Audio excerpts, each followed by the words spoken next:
Part 6. First full paragraph, page 293. When I put the phone down, it was wet with sweat. I couldn't turn that new funeral home down, and Mr. Withers knew it. My father had raised me on that dream, and before he died, he made me swear on the Bible I would make it good. And here it was on a platter, just for a word that wouldn't hurt nobody. I put on my hat and hurried to the courthouse. When they called my name, I walked in with my head held high. The courtroom was packed. The white folks had all the seats, and the colored folks were standing in the rear. Whoever arranged the seating had set aside the first 2 rows for white men.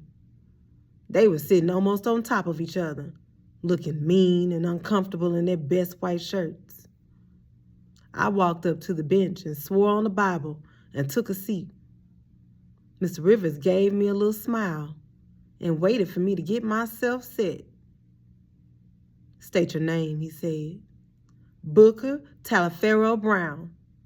I took a quick look at the first 2 rows and recognized at least 10 of the men who killed Aaron. "And your age?" 57. "You're an undertaker?" "Yes, sir." "You like it here, don't you, Booker?" Was that a threat? I looked Mr. Rivers in the face for the first time. He smiled. I told the truth. I said, "Yes, sir." "Now, calling your attention to the day of May 17th, did anything unusual happen on that day?" The question threw me. I shook my head. Then it dawned on me he was talking about. "Yes, sir," I said. "That's the day Aaron got." Something in Mr. Rivers' face warned me, and I pulled up. "That's the day of the trouble at the train station." Mr. Rivers smiled. He looked like a trainer who just put a monkey through a new trick. You could feel the confidence and the contempt oozing out of him. I looked at his prissy little mustache and his smiling lips, and I got mad. Lifting my head a little bit, I looked him full in the eye. I held the eyes for a moment, and I tried to tell the man behind the eyes that I was a man like him, and that he didn't have no right to be using me and laughing about it. But he didn't get the message. The bastard. He chuckled softly, turned his back to me, and faced the audience. "I believe you were with the preacher that day." The water was getting deep. I scrooched down in my seat, closed the lids of my eyes, and looked dense. "Yes, sir, Mr. Rivers," I drawled. I was. "Now, Booker," he turned around, "I believe you tried to keep the nigger preacher from getting out of line." I hesitated. It wasn't a fair question. Finally, I said, "Yes, sir." "You begged him not to go to the white side." "Yes, sir." "And when that failed, you went over to your side, the colored side, and looked through the window." "Yes, sir."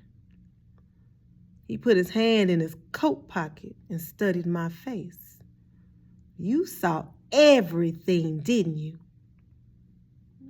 "Just about." A muscle on the inside of my thigh started tingling. Mr. Rivers shuffled some papers he had in his hand. He seemed to be thinking real hard. I pushed myself against the back of the chair.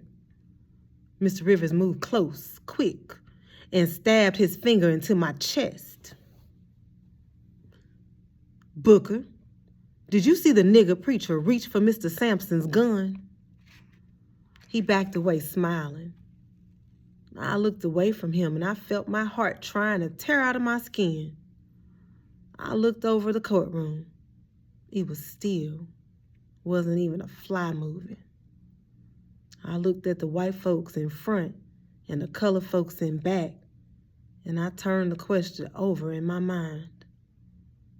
While I was doing that, waiting, taking my time, I noticed out of the corner of my eye that the smile on Mr. Rivers' face was dying away. Suddenly, I had a terrible itch to know what that smile would turn into. I said, "No, sir." Mr. Rivers stumbled backwards like he had been shot. Old Judge Sloan took off his glasses and pushed his head out over the bench. The whole courtroom seemed to be leaning into me, and I saw Aaron's widow leaning back with her eyes closed, and it seemed to me at the distance that her lips were moving in prayer. Mr. Rivers was the first to recover. He put his smile back, and he acted like my answer was in the script. "You mean," he said, "that you didn't see it? It happened so quickly that you missed it." I looked at the bait, and I ain't gonna lie, I was tempted. He knew as well as I did what I meant, but he was gambling on my weakness.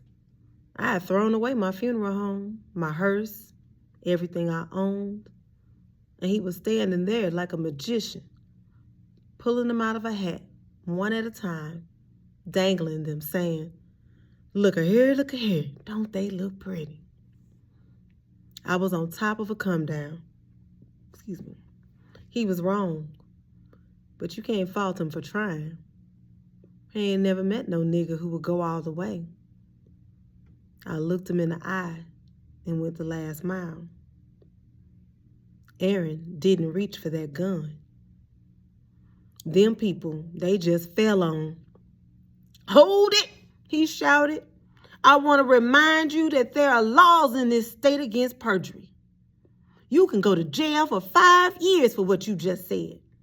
Now, I know you've been confirmed with them NAACP fellows, but I want to remind you of the statements you made to Sheriff Sampson and me. Judge," he dismissed me with a wave of his hand.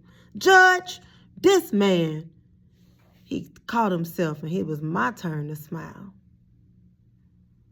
"This boy is lying. 10 niggas have testified that they saw the preacher reach for the gun. 20 white people saw it. You've heard their testimony. I want to withdraw this witness, and I want to reserve the right to file perjury charges against him."